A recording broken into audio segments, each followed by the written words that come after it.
मजाक in the sense कि ये कहा कि भाई आप मूर्ति से प्रार्थना करो, जाके आइडल से कहो कि वो अपना सर खुद रिस्टोर कर ले।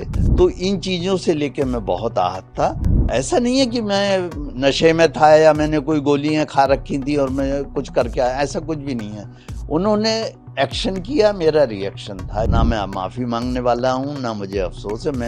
मैंने कुछ भी नहीं किया है। आप मेरे ऊपर सवाल उठा रहे हैं। बात यह है कि मैं बहुत ज़्यादा आहत हुआ कि 16 सितंबर को चीफ जस्टिस के कोर्ट में एक पीआईएल किसी व्यक्ति ने दाखिल की, तो गवई साहब ने उसका जो है पूरी तरह से पहले तो मजाक उड़ाया।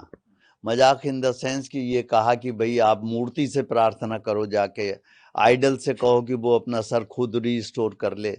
जबकि हम देखते हैं कि यही चीफ जस्टिस बहुत सारे धर्मों के खिलाफ, जो दूसरे समुदाय के लोग हैं, आप सब जानते हैं वो लोग कौन हैं, उनके खिलाफ जब कोई केस आता है तो बड़े बड़े स्टेप, जैसे मैं एग्जाम्पल देता हूँ, हल्द्वानी में रेलवे की जमीन पर एक विशेष समुदाय का कब्जा है। जब उसको हटाने की कोशिश की गई तो सुप्रीम कोर्ट ने स्टे लगा दिया 3 साल पहले, जो आज तक लगा हुआ है। ऐसे ही नुपुर शर्मा का जब मामला आया तो कोर्ट ने कह दिया आपने माहौल खराब कर दिया। ये सब तो कहते हैं, रोक लगाते हैं, वो सब करते हैं, बिल्कुल ठीक है। लेकिन जब हमारे सनातन धर्म से रिलेटेड कोई मामला आता है, चाहे वो जल्लीकट्टू हो, चाहे वो दही हांडी की ऊंचाई तय करनी हो, या कोई भी मुद्दा हो छोटा मोटा, तो उसके ऊपर वो जरूर ऐसा कोई ना कोई ऑर्डर पास करते चली आ रही है ये सुप्रीम कोर्ट, जिससे कि मैं बहुत दुखी हूं कि ऐसा इन्हें नहीं करना चाहिए। ठीक है, उस आदमी को रिलीफ नहीं देनी थी, मत दीजिए, मगर मजाक भी मत कीजिए उसका। फिर उससे कहा कि आप जाके मंदिर की उसी मूर्ति के सामने मेडिटेट करें। हम कोई ऑर्डर, अन्याय, ये इनजस्टिस ये किया कि उसके रिट पिटीशन को खारिज भी कर दिया। तो इन चीजों से लेके मैं बहुत आहत था। वैसे मैं हिंसा के बहुत ज्यादा खिलाफ हूं, मगर ये आप लोग ये भी देखिए कि एक अहिंसक आदमी, सीधा सच्चा आदमी, जिसके ऊपर कोई केस आज तक नहीं है, किसी ग्रुप को नहीं बिलोंग करता है, उसको क्यों ये सब करना पड़ा। ये जरूर सोचने वाली बात है, पूरे देश को ये चिंतन करने वाली बात है कि ऐसा क्या हो गया आखिर। मैं भी कम पढ़ा लिखा नहीं हूं, मैंने भी एमएससी पीएचडी एलएलबी, मैं भी गोल्ड मेडलिस्ट हूं। ऐसा नहीं है कि मैं नशे में था या मैंने कोई गोलियां खा रखी थी और मैं कुछ करके आया, ऐसा कुछ भी नहीं है। उन्होंने एक्शन किया, मेरा रिएक्शन था, ये जो भी था। तो आप इसके लिए जैसे लेना चाहें लीजिए। आई एम फ्री टू से दिस थिंग कि मैं फियरफुल नहीं हूं किसी चीज के लिए, ना मुझे कोई इस बात का अफसोस है कि क्या हुआ क्या नहीं हुआ। नहीं, मेरा मैटर नहीं लगा हुआ था, लेकिन ये बात है कि मैं पहले से सोच के इसलिए गया था क्योंकि 16 सितंबर के बाद से मुझे नींद नहीं आ रही थी, और कोई परमात्मा की शक्ति मुझे नींद से उठा उठा के कहती थी कि भाई ये क्या कर रहे हो, तुम सो रहे हो, देश जल रहा है, तुम सो रहे हो। तो इसलिए मुझे ये करना पड़ा। कल की तैयारी मेरी थी ये कि मैं 2 दिन, मैं हार्ट का पेशेंट हूँ, वाल्व मेरा एक पूरी तरह से खराब है, जिसका अब मुझे रिप्लेसमेंट कराना है। अपोलो में मेरा पिछले 7-8 साल से इलाज चल रहा है हार्ट का। मैं 2 दिन की दवाएं लेके गया था, क्योंकि मुझे मालूम है कि पुलिस के इंतजाम में इसमें उसमें देर लगेगी। और मैं ये भी सोच, मुझे तो बड़ा ताज्जुब है कि चीफ जस्टिस ने मुझे छोड़ दिया। मैं इसे उनका उपकार मानूं, एहसान मानूं कि क्या मानूं, ये मैं नहीं समझ पा रहा हूँ। छोड़ दिया, उनकी मर्जी है।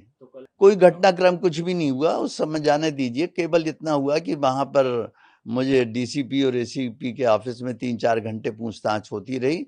मैं नहीं जानता कौन कौन ऑफिसर थे, लेकिन उनका बहुत बहुत धन्यवाद है कि उन्होंने एक बार चाय और बिस्किट भी मुझे खिलाए और एक बार लंच भी कराया, पानी को पूछते रहे। ये सब मैं उनका उपकार मानता हूँ। नहीं, क्या करना क्या न करना वो जाने दीजिए, मैं उसमें नहीं पड़ता। मगर सीजेआई को भी ये सोचना चाहिए कि इतने ऊंचे संवैधानिक पद पर जब वो बैठे हुए हैं, पूरी कोर्ट में हर वकील, काबिल से काबिल वकील उन्हें मी लॉर्ड कह रहा है, तो उन्हें मी लॉर्ड के माने समझने चाहिए। मी लॉर्ड का क्या मतलब, वो उसकी गरिमा रखनी चाहिए। भाई ये है, किसी को आप भीख नहीं दे सकते तो उसका बर्तन तो मत तोड़ दीजिए, उसको इतना जलील तो मत कर दीजिए कि भगवान के सामने मेडिटेट करो। फिर इतना ही कह दिया तुमने, कुछ नहीं। आगे तुम मॉरिशस जैसे देश, दूसरे देश में बोल रहे हो जाके कि देश बुलडोजर से नहीं चलेगा। अरे मैं क्वेश्चन है मेरा सीजेआई से भी और जितने मेरा विरोध कर रहे हैं कि मुझे बताइए कि जिन लोग, मैं बरेली का पैदा हुआ हूँ, बरेली कॉलेज से मैंने बीएससी किया है, मैं बरेली में बड़ा पला हूँ, मेरा मकान है बरेली में, मेरे पेरेंट्स रहते थे। मुझे ये बता दो कि जिन लोगों के खिलाफ बुलडोजर चला रहे हैं, उन्होंने सरकार की संपत्तियों पे कब्जे कर रखे हैं, बड़े बड़े महल बना रखे हैं, होटल बना रखे हैं, और मैरिज के लॉन बना रखे हैं, उन्होंने, उनके खिलाफ क्या योगी जी जो बुलडोजर चला रहे हैं वो कार्रवाई गलत है? उन्होंने अवैध जमीनों पर कब्जा कर रखा और तुम रोक लगाते जा रहे हो, हाई कोर्ट सुप्रीम कोर्ट वाले। तुम ये नहीं सोच रहे हो कि तुमने हल्द्वानी में जो जमीन रेलवे की, मैं हल्द्वानी भी जा चुका हूं, मैंने वो झुग्गी झोपड़ियां भी देखी हैं। आपने हल्द्वानी के रेलवे लाइन के दोनों तरफ ये पड़े हुए हैं, उस पर 3 साल से रोक लगा कि यही चीज, यही सुप्रीम कोर्ट बैठा हुआ है। बोलिए क्या उनके लिए, जब एक अवैध संपत्ति है तो उस पर काहे की जरूरत है, क्या जरूरत है? आप बाद में वो केस लेके आते हैं, आप उस केस को डिसाइड कीजिए कि भाई ये जमीन इनकी थी, वापस कर दीजिएगा उन्हें। मगर ये तो नहीं कि पहले से ब्लैंकेट बैन कर दिया कि साहब इस पे बुलडोजर नहीं चलेगा। इन सब चीजों से मैं आहत हूं और रहूंगा। नहीं, अब बात यह है कि भाई हजारों साल हम सबके गुलाम ही रहे, जो छोटी छोटी कौम आई वो हम पे राज करके चली गई, वो केवल इसलिए क्योंकि हम हमेशा बहुत टॉलरेंट रहे, आज भी हम टॉलरेंट हैं। लेकिन जब हमारा अस्तित्व खतरे में है तो मैं चाहता हूं कि सनातनी कोई भी चुप ना बैठे, घर में कुछ ना कुछ जो जिस स्तर पे कर सकता है वो करे। मैं उकसा नहीं रहा हूं, मगर मैं ये जरूर चाहूंगा कि अपने हितों का ध्यान जरूर रखें, हम भी, हमारे पॉलिटिशियंस भी, पुलिस भी, जुडिशियरी भी, और वो समझें कि भाई जब 1947 में आजाद हुआ था हमारा देश, उस समय 7 मुल्क थे और 7 की जगह आज 57 हैं। हम एक थे, उसमें से भी आधा इधर दे दिया, आधा उधर दे दिया, अब आधा फिर बंटने वाला, फिर हम पे क्या बचेगा? हम कहाँ भागेंगे? मेरा ये तर्क है उसके पीछे। नहीं, बार काउंसिल ले नहीं सकता, बार काउंसिल ने ले लिया। कल ही मेरे पास हार्ड कॉपी आई है, ये मैं लेटर अपना दिखा रहा हूँ, ये मिस्टर मन्नान जो है वहां पर, ये सेक्रेटरी हैं इसके, और ये इन्होंने जो है ये पूरा ऑर्डर निकाल दिया। अब आप इसी ऑर्डर में केवल इसकी मेरी एक बात सुन लीजिए, एडवोकेट एक्ट जिसके अंतर्गत मुझे सस्पेंड किया गया है, उसका सेक्शन 735 पढ़ लीजिए। उसमें लिखा हुआ है कि जब भी कोई कंप्लेंट आप पे आती है, अव्वल तो कोई कंप्लेंट आई नहीं, या आप सुओ मोटो ले रहे हैं एक्शन, तो उस मैटर को आप एक डिसिप्लिनरी कमेटी बना के दे दीजिए, वो हमें नोटिस देगी, हम उसका जवाब देंगे। ये इसे कहते हैं प्रिंसिपल ऑफ नेचुरल जस्टिस। अब आप देखिए क्या कमाल है, इतने बड़े, जिसे आप कहते हैं बार काउंसिल, उसने इन नियमों का उल्लंघन कर दिया मेरे मामले में। उन्होंने मुझे कोई नोटिस नहीं दिया, कोई डिसिप्लिनरी कमेटी नहीं बनाई, एक ही आदमी ने ऑर्डर भेज दिया कि सस्पेंड हो गया आप, और अब आप कहीं प्रैक्टिस नहीं कर सकते।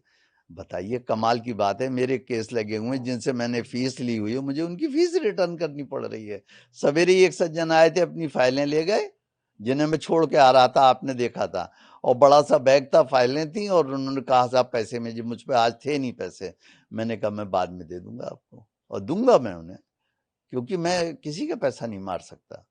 तो मगर उन्हें भी सोचना चाहिए कि एकदम उन्होंने तुगलकी फरमान मेरे खिलाफ चालू जारी कर दिए कि आप सस्पेंड, ऐसे सस्पेंड होता है कोई? मैं जवाब दूंगा इसका उन्हें। ये तो बात को घुमा रहे हैं। हाँ, मैं ये कहूंगा कि मेरा नाम है डॉक्टर राकेश किशोर। क्या कोई मेरी जात बता सकता? हो सकता है मैं भी दलित हूँ। तो ये तो एक तरफा बात हो गई कि आप इस बात का फायदा उठा रहे हैं कि वो दलित, तो वो दलित नहीं है। सबसे पहले सनातनी थे, हिंदू थे, हिंदू दलित थे वो, और इसके बाद उन्होंने सब कुछ छोड़ के बौद्ध धर्म अपना लिया, वो भी मुझे मालूम है।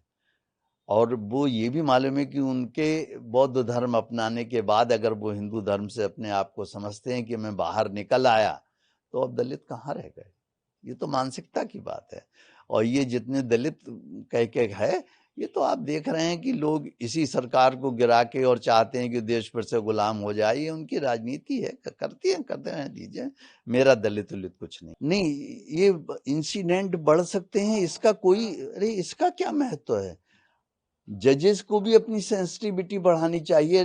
लाखों करोड़ों केस पड़े हुए हैं, पेंडिंग हैं, क्यों पड़े हुए हैं? मैं आपको एक छोटा सा एग्जाम्पल और देता हूं। एक मेरे फ्रेंड है, उनका कड़कड़ डुमा कोर्ट में मोटर व्हीकल एक्ट का चल रहा है केस।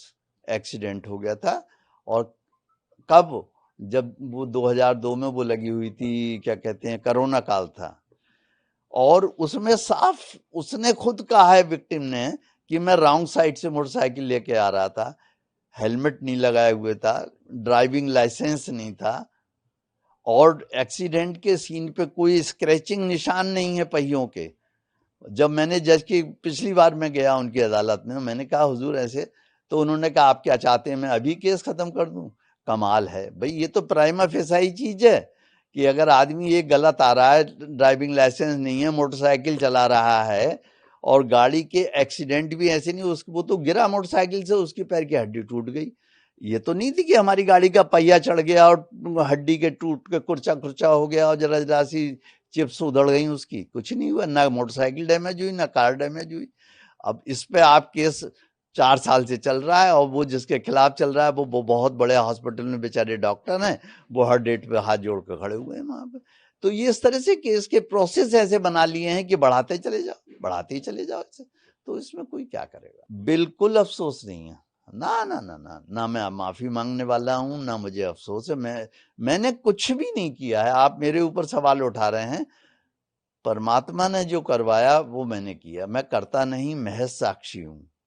वो उसने करवाया, उसकी इच्छा पूरी हो, उसकी इच्छा होगी कि मैं जेल जाऊं या मुझे फांसी लगा दी जाए या मुझे मार दिया जाए, तो वो परमात्मा की इच्छा है। मैं कहता हूं वो परमात्मा की इच्छा पूरी हो। मैं 72 साल का हो गया हूं, अब मैं कब तक झेलूंगा इस तरीके की घटनाएं, ये मुझे आप बता दें।